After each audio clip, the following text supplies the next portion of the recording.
নমস্কার বন্ধুরা, আপনারা সবাই দেখছেন সরকারি সংবাদ ইউটিউব চ্যানেল। বন্ধুরা, নতুন বছরে পশ্চিমবঙ্গের সমস্ত নাগরিকের জন্য রয়েছে একটি দারুণ সুখবর।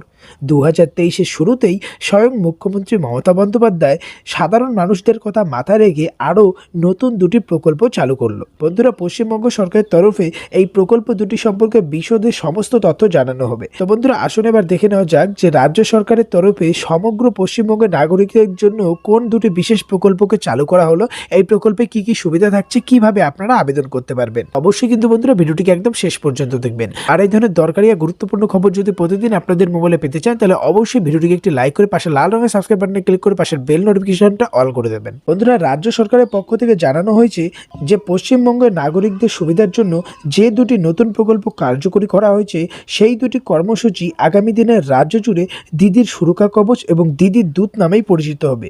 এর পাশাপাশি রাজ্য সরকারের তরফে আরও জানানো হয়েছে যে পশ্চিমবঙ্গে বসবাসকারী প্রায় 2 কোটি পরিবার আগামী দিনে রাজ্য সরকারের তরফে কার্যকরী 15টি প্রকল্পের সুবিধা নিশ্চিত রূপে পাচ্ছেন কিনা তা নিশ্চিত করা হবে দিদির সুরক্ষা কবচ প্রকল্পের মাধ্যম থেকে।